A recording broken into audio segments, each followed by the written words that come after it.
Hola, ayer mismo os contaba cómo se está desintegrando el espacio de la ultraizquierda, del marxismo en España. Ese reguero de partidos que surgieron a partir del Partido Comunista de España y que ha ido cambiando el nombre para ir incluyendo a las diferentes corrientes contestatarias, podemos decir, que surgen de la sociedad, de lo genuino, de la preocupación de los seres humanos y de los líderes naturales, como pasó como el 15M, por ejemplo.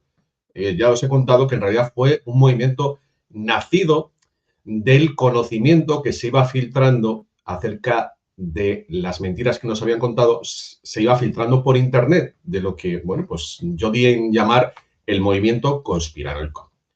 Podemos lo único que hizo fue apropiarse de algunos de los lemas y engañar a la gente para que, bueno, pues el sistema pudiera canalizar esa contestación. Bueno, pues hoy os voy a contar, a partir de lo que conocemos sobre cómo se creó Podemos, y siempre con este lema del movimiento Q en mente, el futuro explica el pasado, algo que ya descubrí hace 7 años. Bueno, no soy el único, evidentemente, que sabe que el movimiento comunista fue una conspiración, pero creo que soy el que mejor lo ha explicado. Lo conté en este libro de Sentido de la Historia. Es una lástima que ningún periodista en condiciones se lo haya leído, me ha hecho las preguntas que yo voy a contestar ahora mismo, porque está lleno de revelaciones. Aún hoy, pues, se sigue leyendo muchísimo, pero es la gente la que lo está apreciando y todavía no he encontrado a nadie que me haya hecho una entrevista sobre la cantidad de cosas novedosas que filtro en el libro. En su día hice un par de vídeos sobre el marxismo, sobre el libro El Capital, desmontándolo. Estaban en el canal que me cerraron de YouTube y no sé a día de hoy dónde estarán. Y hoy lo que pretendo es hacer algo mucho más llano. Aquello era más filosófico y hoy pretendo hacer algo mucho más coloquial, más llano, sin pedir permiso, digamos. Os voy a contar cómo se creó el movimiento comunista. Y al mismo tiempo os voy a ir revelando los aspectos, los datos que me permiten afirmarlo con rotundidad y de manera irrefutable, que son aquellas cosas, aquellas piezas del puzzle que enganché, que coloqué en el libro El Sentido de la Historia, que por cierto está en francés y pronto estará en inglés. Bueno, 1848. Lo primero que tenéis que tener claro para entender cómo, quién y por qué se formó el movimiento comunista es entender la macrogeopolítica del momento, no solo en Europa, sino también en Estados Unidos, y los movimientos filosóficos, aquello que estaba sucediendo, evidentemente, la irrupción de la era industrial, las grandes fábricas, el proceso que eso lleva de creación de una nueva clase social, que es otra creación de Carlos Marx, igual, exactamente igual, tenéis que ver siempre las concomitancias con todo esto de los géneros.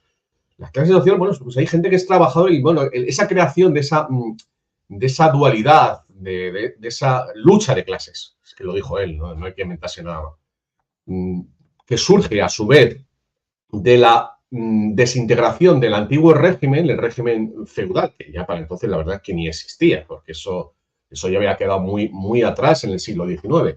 Pero bueno, son elementos que hicieron que el marxismo finalmente, y su hijo, el comunismo y el socialismo, y todos los que vinieron detrás, el ecologismo, el anarquismo de alguna manera también, aunque bueno, lleva una onda diferente, habrá que hacer matices. Por supuesto el movimiento gay, el feminismo, todos los hijos que le han salido, el animalismo, el transhumanismo, todos los hijos que le han salido. Bueno, como digo, 1848, un dato que seguro que mucha gente desconoce todavía. ¿Sabíais que, bueno, seguramente sabéis que en 1848 hubo un estallido revolucionario en varias ciudades europeas al mismo tiempo? Comenzó en París y continuó en Berlín, Milán y Budapest. 1848. ¿Sabéis que 2 días antes se había publicado el Manifiesto Comunista de Marx y de Engels desde Londres? Qué curioso, ¿eh? Qué curioso. Qué casualidad, ¿no? Qué bien le vino, ¿no? sea, fue como si hubiera una conexión. Me dijo Marx, no, yo no tengo nada que ver. Pero os podéis pensar, o sea, que nadie se haya dado cuenta de este hecho tan significativo. A ver, saca el manifiesto comunista y a los 2 días hay una revolución y dice él que no ha tenido nada que ver. O sea, vamos a ver, lo voy a poner de otra manera, porque esto hay que razonarlo. Cosa que no hago en el libro, ¿no? Porque yo espero que la gente haga este razonamiento. ¿Os podéis creer que puede ser casualidad que haya de repente está ahí un movimiento,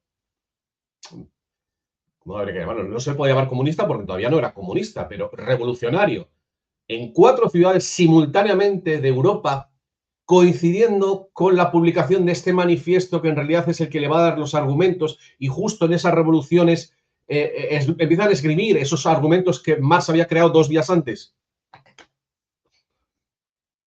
Bueno, pues ya veréis cómo en la época, que esto es lo más importante de lo que os voy a contar, ya se conocía que había sido una conspiración. Lo que pasa es que esto ha quedado oculto. Y os voy a poner una entrevista que le hicieron a Marx en un periódico norteamericano en 1871, porque ya había periódicos en aquella época y había gente que pensaba, en fin, que todo esto era muy raro, en donde se ejemplifica. Pero os voy a dar otro dato, para que os dais cuenta de cómo la historia se está repitiendo. Evidentemente, yo me di cuenta, al conocer lo que ocurrió en el siglo XX, me di cuenta que en el XIX había pasado 3/4 de lo mismo. ¿Sabéis que la novela Los Tres Mosqueteros se lanzó 4 años antes de esta explosión revolucionaria? Y sabéis, recordad, os voy a hacer recordar algo que ya sabéis, que el lema de Los Tres Mosqueteros era todos para uno y uno para todos. Yo la verdad que cuando coloqué esa pieza, porque en el libro del sentido de la historia coloco también el tema de, bueno, pues la cultura de la época, la cultura de masas, estalla en el siglo XIX con el periódico, el comienzos del XX con la radio, ya sabéis, el experimento de Orson Welles, la televisión, en fin. ¿Qué impacto pudo tener esa novela tan maravillosa, por otra parte, con ese eslogan, todos para uno y uno para todos? ¿No es prácticamente el esquema del comunismo?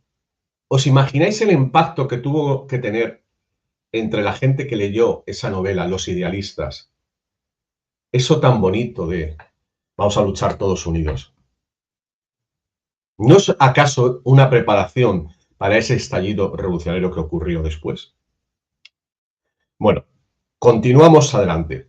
Una cosa que hay que tener muy clara para entender el comienzo del marxismo, comunismo, socialismo, es, como decía antes, qué estaba pasando en el mundo en esa época, en esas mismas fechas, en esos años. Hay que colocarlo todo unirlo para entender el contexto en el que surge. Evidentemente, ya he hablado de pues, el comienzo de la sociedad industrial, las ciudades se llenan, los trabajos, las fábricas, bueno, lo que Marx llamó el proletariado. Pero hay que tener muy en cuenta que mientras tanto se estaba produciendo el movimiento por parte de los banqueros Rothschild para hacerse con el control del dinero. 1863 es cuando se cargan a Lincoln, que había pretendido imprimir dólares como dólares del tesoro, como luego haría un siglo después Kennedy, y a ambos les mataron por eso mismo. 1848-1863. Evidentemente, 1815, cuando los Rothschild dan el golpe de Estado de la batalla de Waterloo con esa información privilegiada para hacerse con el control del Banco de Inglaterra. ¿Vale? Aquí situamos a Marx, que esto es conocido para muchos, bueno, para muchos, no, para algunos pocos, pero no lo conoce el gran público. Y aquí voy a agregar mi propio libro a la descripción. Hay que tener en cuenta que Marx era un protegido de un periodista alemán, también judío, llamado Moses Hess.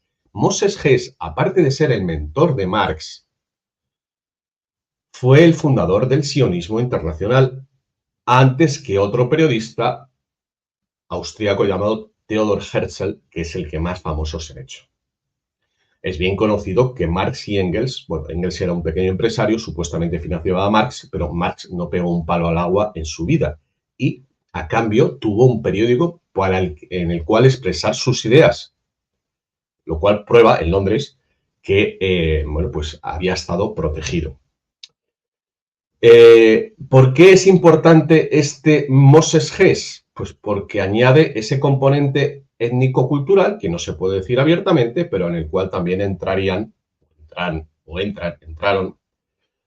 tres personajes fundamentales de esas olas revolucionarias que nos llevan a 1871, a la Comuna de París y a todas esas revoluciones, los espartaquistas que vinieron después, en donde están Rosa Luxemburgo, Ferdinand Lassalle y finalmente Theodor Trotsky,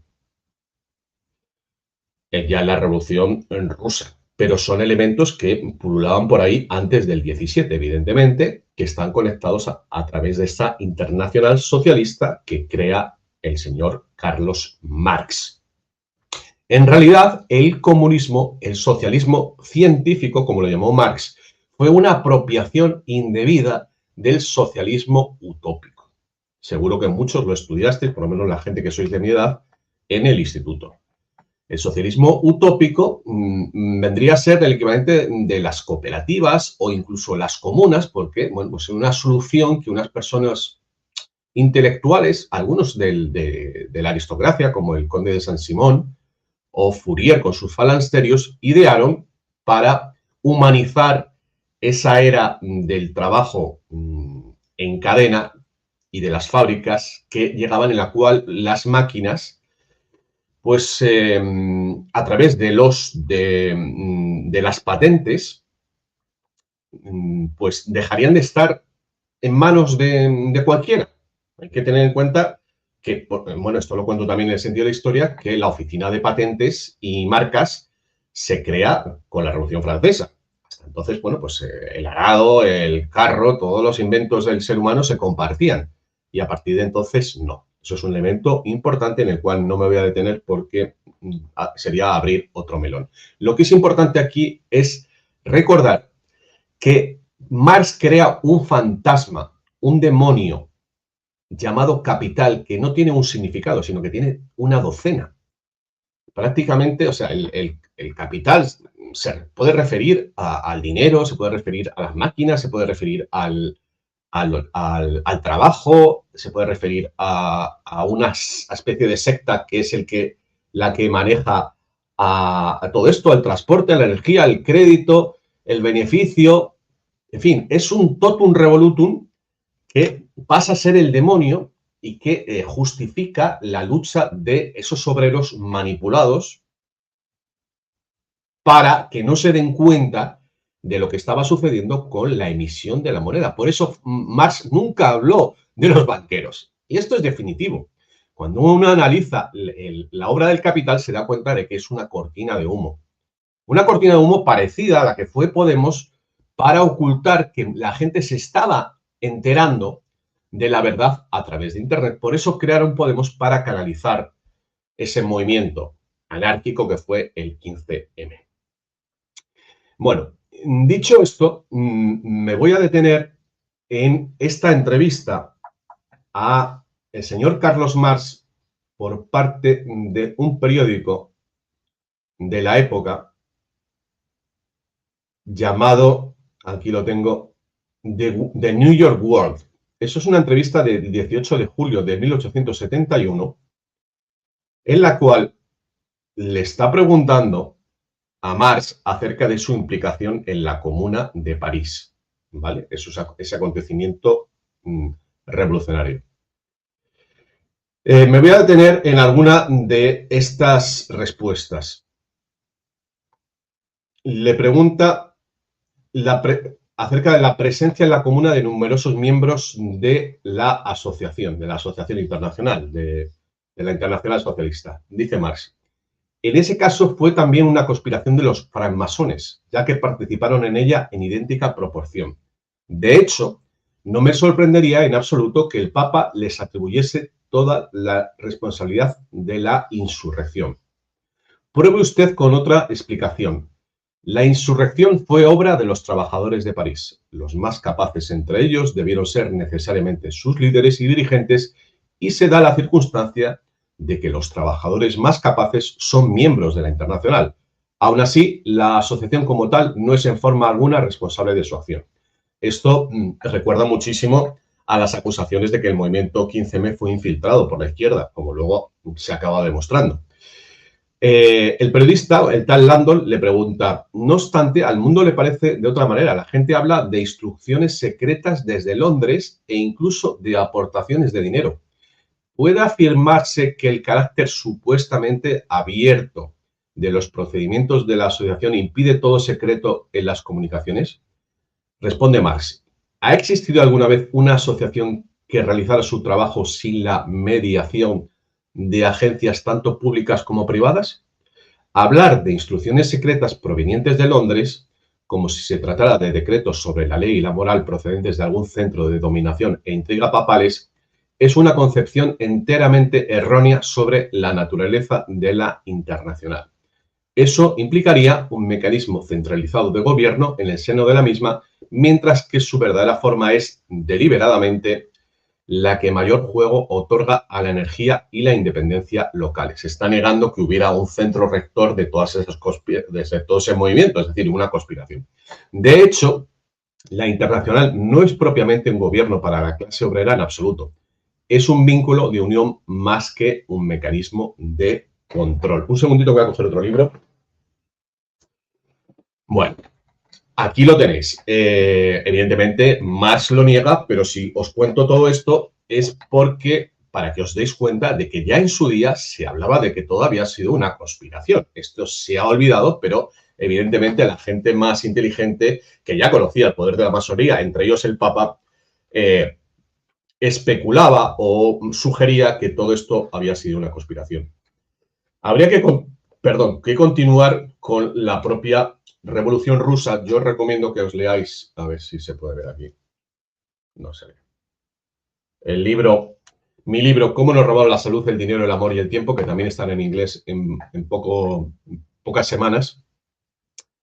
Donde, bueno, pues se prueba esa, bueno, en ese caso, evidentemente, lo he sacado de otros libros, por ejemplo, sobre todo, como es este, Bajo el signo de Escorpio, de un finlandés, un libro buenísimo, el que habla de la Revolución Rusa, bueno, pues cómo fue dominada por esos mismos poderes que os estoy nombrando, de esas revoluciones que hubo en Europa en 1871 y en el 48.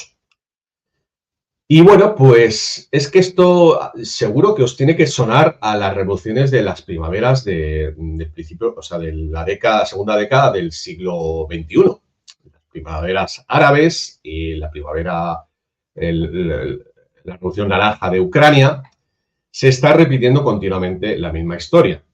Y bueno, como digo, el comienzo, esta efervescencia de partidos políticos en Europa que salen de Internet es la primera vez que estas rebeliones, aunque puedan evidentemente intentarán infiltrarlas, pues son genuinas, porque en aquella época, como digo, pues estaban los periódicos, incluso la literatura, que ya pues empezaba a estar controlada por esos mismos poderes. Así que bueno, espero que os haya servido y si queréis, los que queráis comprar mis libros, los tenéis aquí, lo podéis ver en libros.rafapal.com y para comprarlos aquí en rafapal69@gmail.com. Están llenos de información como la que os he contado actualmente, que es muy difícilmente desmontable. Venga, hasta otra.